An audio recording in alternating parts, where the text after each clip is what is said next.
अस्सलाम वालेकुम जी, welcome back to coffee with GFS. आज हमारे साथ मौजूद हैं एहतशाम जफर साहब, जो कि 7 वंडर्स सिटी में 3.5 मरला के रेजिडेंशियल प्लॉट्स के स्पेशल एक्सक्लूसिव सेल्स राइट्स रखते हैं और इसी बुनियाद पर जीएफएस बिल्डर्स एंड डेवलपर्स के साथ कनेक्टेड हैं। हम उनसे बातचीत करेंगे और जानेंगे उनके बारे में मजीद। हम सुनते हैं उनसे उनकी जुबानी। अस्सलाम वालेकुम। वालेकुम अस्सलाम। एहतशाम साहब, कैसे हैं आप? I am perfectly good. आप कैसी हैं? आई एम गुड, करम मालिका। Sir, first of all thank you so much कि आपने कीमती वक्त में से वक्त निकाला और आपने हमें कॉफी विद जीएफएस में ज्वाइन किया है। I am grateful. Okay sir, first of all हम स्टार्ट यहाँ से लेंगे। आप हमें अपने बारे में कुछ बताएं। जी, मेरा नाम एहतशाम जफर है। जी जी। मैं को फाउंडर हूँ द प्रॉपर्टी कंसल्टेंट्स का। इट्स बीन 5 years के हम रियल एस्टेट के बिजनेस में हैं। जी जी बिल्कुल। और बस अभी रिसेंटली इरफान वाहिद साहब के साथ हमने इसको 3.5 मरलास की जो रेजिडेंशियल स्कीम लॉन्च हुई है द जीएफएस के प्लेटफॉर्म से, उसको सिक्योर किया। जी, उसके एक्सक्लूसिव सेल्स राइट हमें मिले। बिल्कुल बिल्कुल। ऐसी क्या खासियत थी कि एक्सक्लूसिव सेल राइट्स आपको दे दिए गए, हमें नहीं दिए गए? हमने भी कंपनी बनाने का सोचा हुआ। फर्स्ट ऑफ ऑल तो अल्लाह पाक का बहुत शुक्र है कि ये अपॉर्चुनिटी हमें दी गई है। इसके बाद ये है कि इरफान वाहिद साहब बहुत पॉजिटिव किस्म के इंसान हैं। बिल्कुल, हम उनके बारे में जानते हैं। उनको सोशल मीडिया पर हम बहुत अरसे से फॉलो कर रहे हैं। मैं बहुत अरसे से उन्हें फॉलो कर रहा हूँ और रियल एस्टेट सेक्टर में उनकी बहुत सारी खिदमात हैं। वी एक्नॉलेज हिम और वी एक्नॉलेज द सर्विसेज और I felt very much motivated and very much positive to work with him. और इसके बाद फिर आई फेल्ट कि जिस तरह से आजकल इकोनॉमिक रिसेशन है और लोग अफोर्ड नहीं कर पाते हैं बड़े जो प्लॉट्स हैं, तो आई फेल्ट के 3.5 मरलास की एक अपॉर्चुनिटी ऑफर हो रही है, तो इसको ज़रूर हमें इसके साथ इसको एक्वायर करना चाहिए। तो इसलिए फिर मैं इरफान वाहिद साहब से मिला, हमारी टीम इरफान वाहिद साहब से मिली, तो हमें बड़ा अच्छा फील हुआ कि एक बहुत अच्छे बैकग्राउंड से एक डेवलपर ने 3.5 मरलास की स्कीम मुल्तान में लॉन्च की है। आज से पहले ऐसा किसी बड़े डेवलपर के थ्रू नहीं हुआ है। ऐसा नहीं हुआ। बिल्कुल, मैंने सुना है कि इतना कम साइज का प्लॉट और वो भी इतने सस्ते में कोई भी यहाँ पर कोई भी सोसाइटी नहीं प्रोवाइड करी। सो नो डाउट ये तो इरफान साहब की तरफ से एक बहुत ही पॉजिटिव स्टेप है। Very much positive. आपका जीएफएस के साथ इंटरेक्शन कैसे हुआ था? हमारा जीएफएस के साथ इंटरेक्शन ऐसे हुआ था कि हमारे दोस्त हैं नासिर खान, उन्होंने रिसेंटली जीएफएस को ज्वाइन किया है। He has been associated with real estate for a long time.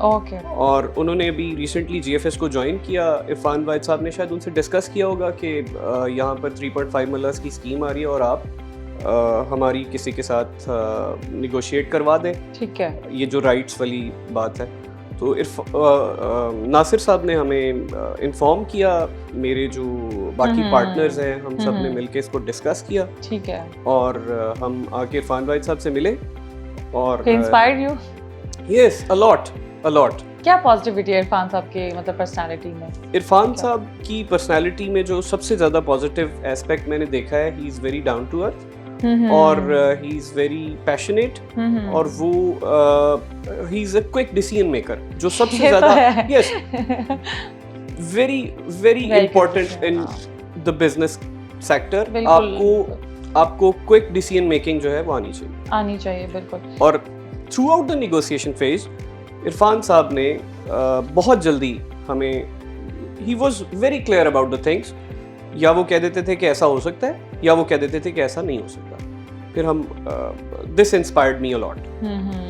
वैसे भी इरफान वाहिद साहब के साथ अगर बैठा भी जाए, क्योंकि मैंने उनका इंटरव्यू किया था कुछ दिन पहले, सो मतलब उनसे बहुत पॉजिटिव वाइब्स आती हैं।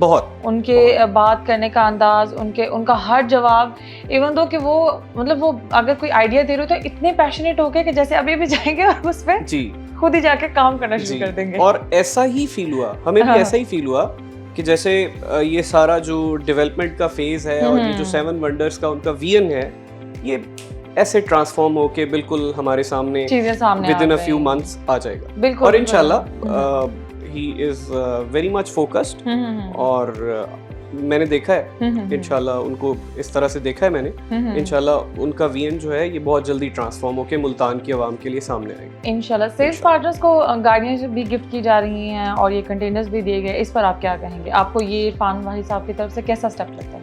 Very positive step. देखिए, मोटिवेशन इज द की। ठीक है। कोई भी काम दुनिया में आप कर रहे हैं और लोगों से करवाना चाहते हैं, देखिए काम करना और काम करवाना बहुत डिफरेंट चीज़ है। और देखें, इंसान है, मोटिवेट होता है चीज़ों से, गिफ्ट से और रिवार्ड से। बिल्कुल, वो और एनर्जी आती है कि इंसान और काम करे और काम करे। जी, बहुत कुछ पॉजिटिव वर्ड्स, कुछ पॉजिटिव। ये बहुत इरफान साहब की तरफ से बहुत पॉजिटिव स्टेप है। और कंटेनर्स की तो ऑब्वियसली बहुत ज़्यादा ज़रूरत है ऑन साइट ऑफिसेज जो है वो क्लाइंट्स के इंटरेक्शन बिल्ड करने में। और देखिए, जो क्लाइंट ऑन साइट आपको आके अप्रोच करता है उसको आपको लेकर जाना नहीं पड़ता, उसको आपको कुछ बताना नहीं पड़ता, वो खुद ही सब कुछ देख ले। तो कंटेनर्स की अवार्ड सेरेमनी में मैं खुद मौजूद था और ये होनी चाहिए थी। और I am lucky, I guess काफ़ी अरसे से लोग काम करें जीएफएस के साथ। हमने तो जैसे ही स्टेप इन किया है तो हमें पता चला कि जी सेकंड डे हमें कंटेनर्स जो है ऑफिसेज जो है वो अवार्ड हो गए। तो ये तो बहुत अच्छी बात जी, है। बहुत। तो इस तरह से आप फिर मजीद बूस्ट अप भी हुए हैं। जी, खैर, मुझे ये बताएं कि आपको ये आइडिया कैसे आया कि मैंने रियल एस्टेट ज्वाइन करना है? कौन सी ऐसी चीज़ थी? देखें, किसी भी बिजनेस को परस्यू करने की सबसे बड़ी वजह, मैं झूठ नहीं बोलना चाहता, उसकी सबसे बड़ी वजह जो है वो वेल्थ मेकिंग, मनी मेकिंग ही होती है। ये सबसे बड़ा मोटिव होता है। लेकिन अलोंग साइड दैट पैसे तो देखें बहुत सारे बिजनेसेस में बन सकते हैं। बिल्कुल। आपके पास वो एनर्जी, आपके पास वो जो है स्किल्स होनी चाहिए, पैसे तो बन जाते हैं। लेकिन रियल एस्टेट में एक तो आप बहुत सारे लोगों को इकट्ठा लेकर चल रहे होते हैं, ठीक है। I basically believe in team work. और रियल एस्टेट में आप बहुत सारे लोगों को देखें, डेवलपर काम कर रहे होते हैं, उनके साथ बहुत सारे लोग अटैच्ड होते हैं। जैसे हम अब अगर सेल्स में काम करेंगे तो सेल्स में भी बहुत सारे लोग हमारे साथ अटैच्ड होंगे, तो बहुत सारे लोगों का रोजगार जुड़ा हुआ होता है, बहुत सारे लोगों की खुशियां आपके साथ जुड़ी हुई होती हैं। और इस वजह से, और दूसरा जब देखें हाउसिंग जो है और ये जो रियल एस्टेट है, हाउसिंग स्पेसिफिकली, ये एक बहुत बड़ी बेसिक नीड है जो पाकिस्तान में, मैं समझता हूँ ख़ास तौर पे मुल्तान के सिनेरियो में अभी लोग इसमें लैग कर रहे हैं। एक अच्छी सोसाइटी, एक अच्छा हाउसिंग प्लेटफॉर्म जो है वो अभी तक with in the reach of common people नहीं आया आज तक। जी, बड़े बड़े डेवलपर्स ने काम किया है, वो उनकी प्राइसेस भी बहुत ज़्यादा हैं, that is not in the reach of common people। तो इरफान साहब ने और हमने मिलके कोलैबोरेटिव एफर्ट से इंशाल्लाह with in the reach of common people housing को लेकर जाना, ये मेरा पैशन है। यहाँ से मुझे वो पैशन को ही आपने अपना कारोबार बना लिया। जी। और इससे अच्छा कुछ नहीं होता है। अगर आप कोई भी ऐसा काम करते हैं जो आपका पैशन नहीं है तो you are just like half hearted, आपकी वो एफर्ट्स जो है वो ट्रांसफॉर्म नहीं हो पाती। और मेरा ख्याल है वो काम फिर ज्यादा तरक्की की तरफ और कामयाबी की तरफ भी नहीं जाता जिसमें आप पैशनेट नहीं जाता। लोग बहुत सारे बिजनेस स्विच कर लेते हैं, तो इस तरह से वो इस तरह से नहीं चल सकता। और ये चीज़ बहुत ज़्यादा प्रैक्टिस में देखने में भी आई है ना जी, कि अगर आप एक इंसान एक काम शुरू कर लेता है, उसको आइडिया होता है नहीं मैं तो इसके लिए बना ही नहीं था, फिर दूसरा, फिर तीसरा, सो एंड सो, और फिर उसके लिए पहले ही सोच लेना चाहिए आपको। आप एक एम्पल टाइम अपने ऊपर स्पेंड करें, आप अपने आप को स्टडी करें, आप देखें कि आप क्या करना चाहते हैं। फिर देखें उसके लिए रिसोर्सेज भी हो सकता है आपके पास हो ना हो। आप हर बिजनेस को, आई बिलीव कि आप हर बिजनेस को हर स्टेप पर शुरू कर सकते हैं। ज़रूरी नहीं है कि आपने एक बिजनेस को बहुत ज़्यादा बड़े स्केल से पहले दिन स्टार्ट करना है। आपके पास विजन, आपके पास पैशन होना चाहिए। आई बिलीव कि दुनिया में कोई भी काम करना इम्पॉसिबल नहीं। बिल्कुल ऐसा ही, इसमें कोई शक नहीं है। सर, आप first of all if I am right, आप कैमरा शाय नहीं है बिल्कुल भी? नहीं, मैं बिल्कुल तो आपका अपना कोई YouTube पेज आपकी कंपनी ने बनाया हो, आपने बनाया हो? बिल्कुल नहीं। दिस इज जस्ट बिकॉज मैं बहुत सारे लोगों से बिजनेस लाइफ में इंटरेक्ट करता हूँ। I been associated with business for a long time now, तो मैं लोगों से इंटरेक्ट करता हूँ, लोगों से बात करता हूँ, तो मुझे इस तरह का कभी फील नहीं हुआ।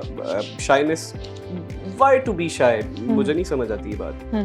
तो आपको नहीं लगता कि आपका जो है कंपनी का भी कोई YouTube पेज होना चाहिए? है, YouTube पेज नहीं है, हम सोशल मीडिया प्लेटफॉर्म्स पे मौजूद है। हमारा फेसबुक पेज भी है, हमारा इंस्टाग्राम का पेज भी है। और हम मौजूद हैं। सही। हम अपनी सारी की सारी जो एक्टिविटी है, हमारी सारी चीज़ें, वी कीप पीपल अपडेटेड। और YouTube आपको क्या लगता है कि YouTube कैसा सोर्स है रियल एस्टेट में? बहुत अच्छा सोर्स है, बहुत अच्छा सोर्स है। इसकी एक रीसेंट एग्जांपल मैं आपको बताना चाहूँगा। जिस दिन कंटेनर अवार्ड सेरेमनी थी, वहाँ पर बहुत सारे लोगों ने साइट पे वीडियोस को शूट किया और अगले दिन जाकर मुख्तलिफ रियल्टर्स ने वहाँ शूट किया और जाकर अगले दिन अपने, मैं देख रहा था कि लोगों ने अपने यूट्यूब के पेजेस पर, यूट्यूब के अकाउंट से वीडियोस अपलोड की हुई थी और that was a source of updated information for very people. Information, बिल्कुल इंफॉर्मेटिव। क्योंकि देखिए जो लोग शो में आए ही नहीं जी, और वो भी नेक्स्ट डे सारी जी। दुनिया उनको देख और रहे हैं। हाँ। देखें वहाँ पर तो सिर्फ काफ़ी सारे रियल्टर्स इनवाइटेड थे। जो बाकी दुनिया घर बैठी है, जो हमारे प्रोस्पेक्टिव क्लाइंट्स हैं, दे शुड नो कि इस वक्त करंट डेवलपमेंट स्टेटस क्या है, चल क्या रहा है। जी। बिल्कुल। तो थ्रू यूट्यूब मैं इसको थोड़ा सा शॉर्ट करूं तो थ्रू यूट्यूब आप दुनिया भर का कुछ भी लाकर बंदे के सामने रख देते हैं। जी। बिल्कुल। और मैं ऐसे बहुत से लोगों को जानती भी हूँ जो अपनी कंपनी रन कर रहे हैं, तो उन्होंने भी मुझे यही बताया था कि मतलब उनमें से ज़्यादा लोग ऐसे हैं कि वो यूट्यूब के थ्रू अपना सारा बिजनेस रन कर रहे हैं। बिल्कुल करते उनके पास सारा बिल्कुल क्लाइंट करते। यूट्यूब वीडियो से है। इंफॉर्मेशन को एक जगह से दूसरी जगह तक पहुंचाने का बहुत अच्छा सोर्स है यूट्यूब। तो बिल्कुल, उसको आप बिल्कुल। बहुत सारे टर्म्स में यूज कर सकते हैं, बहुत सारे तरीकों से उसे यूज कर सकते हैं आप। सर इस वक्त पाकिस्तान में, क्योंकि आपके सामने है, political situation is very bad, it's like health, तो आपको लगता है कि इसकी वजह से आपका बिजनेस खराब हुआ है या किसी और का, या रियल एस्टेट? जी बिल्कुल, पॉलिटिकल इंस्टेबिलिटी से बहुत सारे बिजनेस इफेक्ट हुए हैं, उसमें हम भी शामिल हैं। जी। सब होते हैं, सबके लिए एक जैसा इम्पैक्ट आता है। और देखिए, पॉलिटिकल इंस्टेबिलिटी की वजह से डिसीजन मेकिंग लोगों की इफेक्ट होती है। आज कोई और पॉलिसीज होती हैं, कल को कोई नया जो गवर्नमेंट सेटअप है वो कोई और पॉलिसीज लेकर आ जाएगा। इस वजह से लोग बहुत ज्यादा शेकी फील करते हैं अपने डिसीजंस में और जल्दी इन्वेस्टमेंट भी आई थिंक नहीं करते। जी। और इस वक्त आप ये देखें कि एक बहुत बड़ा economic recession all over the world भी चल रहा है और पाकिस्तान भी उससे बहुत ज्यादा इफेक्ट हो रहा है। और इंटरेस्ट रेट्स जो है वो बहुत ज्यादा हाई है। उसकी वजह से लोगों ने अपने जो पैसे हैं, अपनी जो दौलत है, वो सारी बैंक्स में रखी हुई है और वो घर बैठ के आराम से उससे इंटरेस्ट अर्न करें। कॉन्ट्रेरी टू दिस, जब इंटरेस्ट रेट्स नीचे आ जाएंगे, पॉलिटिकल और इकोनॉमिक स्टेबिलिटी आ जाएगी, जी। उसके बाद वो पैसे, जब बैंक्स और फाइनेंशियल इंस्टीट्यूशंस कम पैसे ऑफर करेंगे, कम इंटरेस्ट ऑफर करेंगे, तो लोग यही पैसा वापस उठाकर रियल एस्टेट में लेकर आएंगे। जब लोगों की रियल एस्टेट की तरफ इंक्लिनेशन बढ़ेगी, ऑब्वियसली हमारा बिजनेस, आपका बिजनेस बिल्कुल फ्लरिश करेगा। सर मुझे ये बताएं कि आपसे वैसे डिस्कशन बहुत अच्छा जा रहा है, क्योंकि आप चीज़ों को बहुत क्लियरली बता रहे हैं ना। अब जैसे आपने आखिरी बात की, तो बाहर के मुल्क से जो लोग इन्वेस्टमेंट करते हैं ना, ओवरसीज क्लाइंट, आपको लगता है कि वो भी शेकी हैं, वो भी डरे हुए हैं इन्वेस्टमेंट करने से? For sure. देखिए, जितना ज़्यादा बल्कि हम तो शायद हमारे तो सामने चीज़ें हो रही हैं, जी। हम शायद थोड़ा कम शेकी हैं। हमें रोज़ आकर कोई भी पॉलिटिकल लीडर्स रोज़ नए वादे भी कर जाते हैं। हम तो थोड़ा सा कम शेकी हैं। बिल्कुल। जो लोग हमसे दूर हैं और जो लोग दूर से बैठकर देख रहे हैं, जो पाकिस्तान से बाहर हैं, वो ज़्यादा शेकी होंगे, आई गेस। बिल्कुल। उनके लिए भी डिसीजन मेकिंग जो है वो बहुत ज़्यादा मुश्किल है। आपको इस सिचुएशन का क्या लगता है कि जल्द स्टेबल हो जाएगी, मामला अच्छे हो जाएंगे? और जी, सबको अच्छी होप्स रखनी चाहिए। I am also hopeful. जी, लेकिन ये होप्स रखते हुए भी आई गेस हमें कोई साल हो गया, साल 1.5 साल हो गया, तो not for this, let's hope for the best. Okay. कोई भी नहीं चाहता है, हम भी नहीं चाहते हैं कि ये जो टर्मोइल है ये ज्यादा देर चले। बिल्कुल। इंशाल्लाह एवरीवन इज डिस्टर्ब्ड। जी। खैर सर, मुझे बताएं, अब यहाँ पर हम बात कर रहे हैं क्लाइंट्स की और हमारे डेवलपर्स की, ठीक है। क्लाइंट्स का क्या होता है कि वो बहुत जल्दी रिवॉर्ड मांगते हैं कि हमने जब इन्वेस्टमेंट किया है, उनका तो ये होता है कि with in 1 month 2 month 3 months हमें हमारा पे बैक आप कर दें। तो लेकिन डेवलपर के लिए सिचुएशन बिल्कुल ऑपोजिट है। ही वांट्स के क्लाइंट ले, उसको होल्ड करे, कुछ अर्सा रखे, कम से कम अपनी इंस्टॉलमेंट्स पूरा होने तक तो बिल्कुल रखे, और फिर उसके बाद वो आपका जो प्रॉफिट है वो फिर डिमांड करे। इस सारी सूरत हाल में आप क्या सजेस्ट करेंगे? ये सवाल मैं समझता हूँ नादिया बहुत ज़रूरी था, और इस पे मैं बताना चाहता हूँ, बात करना चाहता हूँ लोगों से। बहुत थैंक यू वेरी मच, आपने ये पूछा।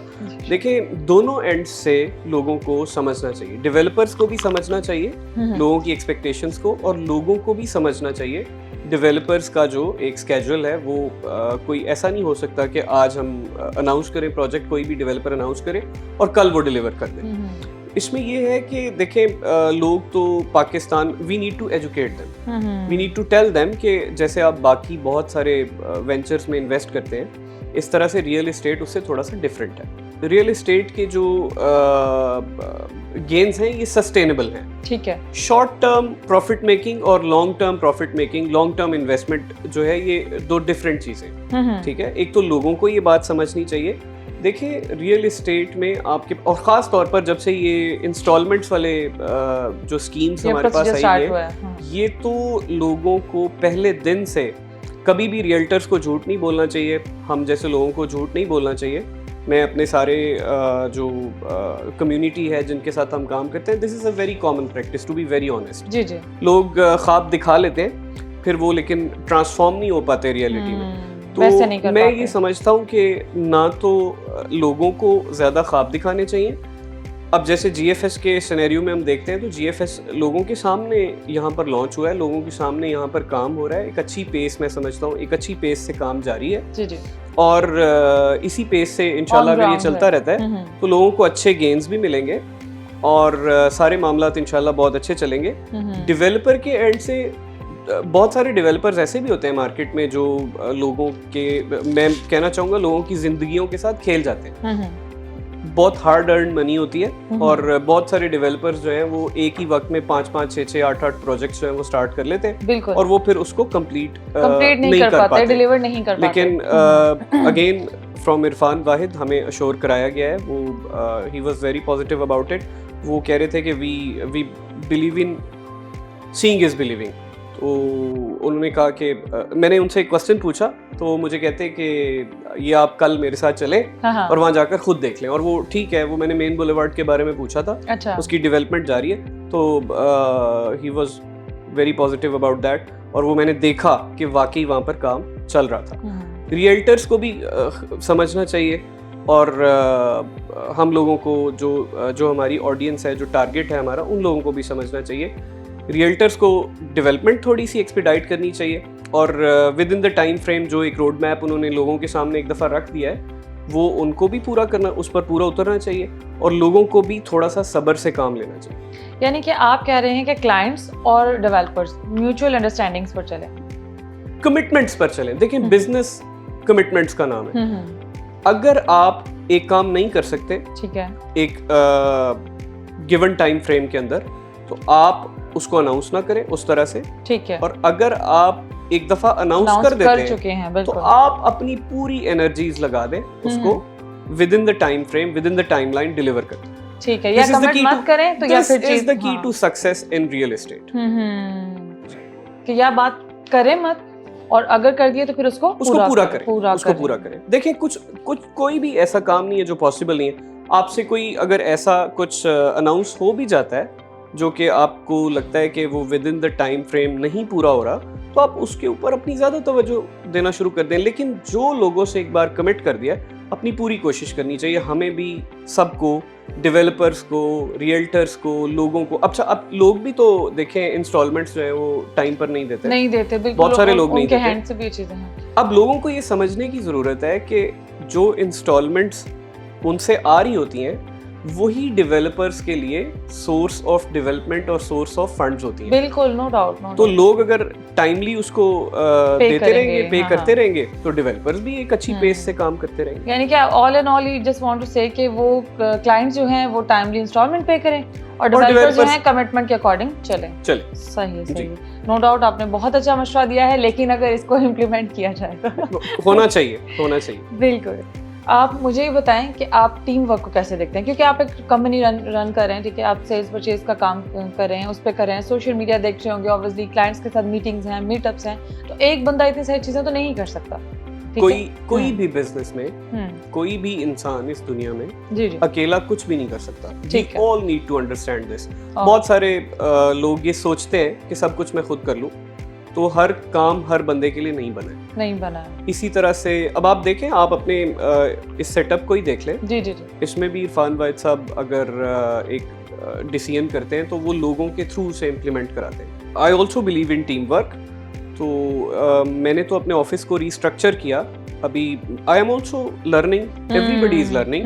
तो मैंने उसमें सारे के सारे सेगमेंट्स जो हैं वो अलग किए हैं। सेल्स की भी हमारे पास अब एक टीम है अल्हम्दुलिल्लाह। सेल्स में भी हम टीम वर्क से चल रहे हैं माशाल्लाह। और मैनेजमेंट डिसीजंस में भी हम इन्वॉल्व हैं। बहुत सारे लोग आपस में, हम सारे आपस में मशवरे करते हैं। अकेले इंसान का काम। So you do prefer the teamwork? Yes, I do prefer the teamwork. Key to success? This is the key to success. I already mentioned. सही ओके। अच्छा सर, मुझे ये बताएं कि आप, हमारी जो यूथ है, यंगस्टर्स, एक बिजनेस स्टार्ट किया, बहुत जल्दी स्टार्ट किया, बहुत तेज़ी से एक दिन बैठ के प्लान किया, हफ्ते में इम्प्लीमेंट किया और 1-2 हफ्ते बाद एक ऑफिस जो है उनका जी स्टार्टअप चल पड़ा। और नो डाउट ऐसे होना नहीं चाहिए क्योंकि हर चीज़ टाइम टेकिंग होती है। अगर आप मेच्योरली डिसीजंस लो तो फिर जब इम्प्लीमेंट किए जाते हैं तो रिजल्ट्स भी अच्छे आते हैं विद पेशेंस। सो उनका जब फेलियर होता है, क्योंकि मोस्ट ऑफ द टाइम्स, क्योंकि वो 100 में से 2% केसेस होंगे जो सक्सीड, फिर भी सक्सेस की तरफ जाते होंगे, ऑल्दो 98% आई थिंक फेलियर है। तो इस पे आप यंगस्टर्स को क्या सजेस्ट करना चाहिए? अच्छा देखिए, ये एक पूरा प्रोसेस है। सबसे पहले आपने विटनेस किया होगा पाकिस्तान में यूनिवर्सिटीज़ जो हैं वो बिजनेस पढ़ा देती हैं, हाँ। करना नहीं सीखा नहीं। यस। और एक और फ्रंट जिस पे हम बहुत ज़्यादा लैग करते हैं, दैट इज़ एथिक्स। या श्योर जी बिल्कुल। तो मैं ये समझता हूँ कि बिजनेस पहले तो आपको आपके पास प्रैक्टिकल एक्सपोजर होना चाहिए। उसके बाद आप कोई भी बिजनेस स्टार्टअप लेना चाहते हैं तो उसके लिए आप पहले उस पर काम करें, आप उसकी फिजिबिलिटी डिजाइन करें, उसके बाद आप उसको एक ट्रायल रन दें एक छोटे स्केल पर। जब आप उसे ट्रायल रन देते हैं किसी छोटे स्केल पर तो आपको उसकी शॉर्टकमिंग्स भी नजर आती हैं, आप उसकी सक्सेस का विजन भी आप डिजाइन कर पाते हैं अपने दिमाग में। बिल्कुल जी। तो आप मैं यूथ को ये कहना चाहूँगा कि वो कोई भी काम ऐसे इनस्टेबल तरीके से ना करें। वो इसको ज़रा वो कर देते हैं। मैं यूथ को ये कहना चाहूँगा कि वो कोई भी काम ऐसे आज सोचकर कल ना शुरू कर दें, उस पर प्रॉपर अपना काम किया करें। बिल्कुल। और उसको छोटे स्केल से शुरू कर सकते हैं तो छोटे स्केल से शुरू करें और उसमें पहले अपना एक्सपोजर बिल्ड करें और इससे फिर फेलियर रेशो जो है वो बहुत कम हो जाएगी। और पेशेंस इज द की नाउ। पेशेंस बहुत जरूरी है। कोई भी काम आज सोचकर कल नहीं होता। नहीं। आप इरफान वाहिद साहब से भी पूछेंगे तो वो आपको यही बताएंगे कि उन्होंने बहुत ज्यादा इसके पीछे काम किया हुआ है और एक्सपोजर इज वेरी इंपॉर्टेंट। एक पाकिस्तान में और एक बहुत कॉमन प्रैक्टिस है कि बहुत ज़्यादा सक्सेसफुल लोगों को देखकर उनसे बहुत ज़्यादा इंस्पायर होकर फ़ौरन उन जैसा बनने की कोशिश की जाती है कि अगर आज मैंने इरफान वाहिद साहब को देख लिया है कि वो एक बहुत अच्छी गाड़ी में आए थे तो कल मेरे पास भी होनी चाहिए। And he is the CEO of a company. No, this is not possible at all. आप भी एक कंपनी के CEO बन सकते हैं, आप भी एक अपना बिजनेस लॉन्च कर सकते हैं, फिर वो सक्सेसफुल भी हो सकता है और आप इरफान वाहिद साहब तक और बाकी सक्सेसफुल जो एंटरप्रेन्योर्स हैं उन तक पहुंच सकते हैं। और उसके लिए पेशेंस और हार्ड वर्क। अपने इंटरव्यू में इरफान वाहिद साहब से जब मैंने पूछा ना कि आपको कितना टाइम लगा बिजनेस को ग्रो करने में, ही टोल्ड मी कि कहते हैं कि मुझे 2 दहाई 2 डेकेड्स लास्ट लगे होंगे। ठीक है कि मैंने इतना काम किया है, पहले कराची में किया, वहाँ अपना नाम बनाया, फिर उसके बाद मैं दूसरे शहरों की तरफ आया। तो मैंने कहा सर आप इतना सब कैसे मैनेज कर लेते हैं? सो ही टोल्ड मी कि मैंने अपने मतलब खुद को इतना ज़्यादा बिजी किया हुआ और मैंने पार्टीशन किया हुआ टाइम का, डेज का। और he told as well कि उन्हें अपनी फैमिली के लिए भी sometimes टाइम नहीं मिलता है। So ये तो अब obviously my wife would also see it और वो बेहतर तरीके से आपको शायद बताती हैं कि उनके मेरे साथ क्या गिले। फैमिली को टाइम, मैं ये समझता हूँ कि हम इस अपने करंट एंगेजमेंट्स में हम तो बहुत अभी स्टार्ट में है, हम भी इतना ज़्यादा जो है वो टाइम नहीं दे पाते फैमिलीज को। तो इरफान वाहिद साहब जैसे जो बिजी लोग हैं जिनके हाथ के नीचे बहुत सारे प्रोजेक्ट्स एक ही वक्त में चल रहे हैं और उनको सारे वो सुपरवाइज करने पड़ते हैं तो ऑब्वियसली वो भी फैमिली को टाइम बिल्कुल नहीं दे पाते। लेकिन ऑन दी अदर हैंड मैं ये मैसेज नहीं देना चाहता कि लोग अपने फैमिलीज को टाइम ना दें, वो कॉम्प्रोमाइज करके और बिजनेस और अर्निंग्स की तरफ लग जाए। आपको एक एम्पल टाइम अपनी फैमिली के लिए डेडिकेट कर देना चाहिए। वर्क टाइम को आप फैमिली टाइम के साथ मिक्सअप ना करें और फैमिली टाइम को आप Work वर्क time के के साथ मिक्सअप ना करें। सर कोई पैगाम जो आप इरफान वाहिद साहब तक पहुंचाना चाहते हैं? इरफान वाहिद साहब से जी अब अल्हम्दुलिल्लाह हमारी डायरेक्ट कॉन्वर्जेशंस भी शुरू हो गई हैं। वैसे इस प्लेटफॉर्म से मैं सर के साथ ये शेयर करना चाहूँगा कि बहुत बहुत शुक्रिया, आपने हमें इस अपॉर्चुनिटी से नवाजा है और अल्लाह ताला का बहुत शुक्र है कि हमारी आपके साथ सारी टर्म्स जो है वो बड़े अच्छे और बड़े एक स्मूथ उस तरीके से जो है वो तय पा गई हैं। और बस मेरा ये आपके लिए एक मैसेज है कि जिस तरह से हम बहुत ज़्यादा मोटिवेटेड हैं, हम बहुत ज़्यादा होपफुल हैं कि मुल्तान के अवाम के लिए एक अच्छे आप जैसे एक अच्छे डेवलपर ने एक अच्छा प्रोजेक्ट जो है वो within the reach of common people लाकर खड़ा कर दिया है। तो इस तरह से बस आप भी हमारे साथ चलते रहिए, हम आपके साथ इंशाल्लाह चलेंगे। और मैं अब आपका वीएन जो है वो हमारा वीएन बन चुका है। हमने इंशाल्लाह एक बहुत छोटे टाइम में, एक बहुत छोटे टाइम फ्रेम में, कम टाइम में इंशाल्लाह मुल्तान की आवाम के लिए एक बहुत अच्छी वर्ल्ड क्लास और affordable, at the same time world class and affordable housing जो है वो इंशाल्लाह मुल्तान के आवाम के लिए लाकर यहाँ प्रोवाइड करें, जो कि आज तक नहीं हो सका। इंशाल्लाह। Okay sir, thank you so much, बहुत बहुत शुक्रिया कि आपने हमें टाइम दिया। You welcome. जी नाजरीन, हमारे साथ मौजूद थे द प्रॉपर्टी कंसल्टेंट्स के को फाउंडर मिस्टर एहतशाम ज़फ़र। उनसे बहुत बेहतरीन बातचीत रही, उन्होंने हमें बहुत सारे मैसेजेस कन्वे किए, हमने उनसे जो भी सवालात किए, पॉलिटिक्स बेस हों, रियल एस्टेट बेस हों, डेवलपर्स और क्लाइंट्स की सिचुएशन हो, जो भी हो, उन्होंने हमें बहुत ऑथेंटिक आंसर्स दिए। और नो डाउट मैंने भी उनसे उनकी इस बातचीत से बहुत कुछ सीखा है और मैं भी अपनी रियल लाइफ में इसको इम्प्लीमेंट करूँगी। होपफुली ये आप लोगों के लिए भी बहुत इन्फॉर्मेटिव रहा होगा। साथ ही साथ उन्होंने इरफान वाहिद साहब को शुक्रिया भी बोला और उन्हें एक मैसेज भी दिया। इंशाल्लाह ताला कॉफ़ी विद जीएफएस के नेक्स्ट एपिसोड में फिर से आपके सामने हाजिर होंगे। तब तक अपनी होस्ट नादिया मुनीर को इजाज़त दीजिए। अल्लाह ने के बाद।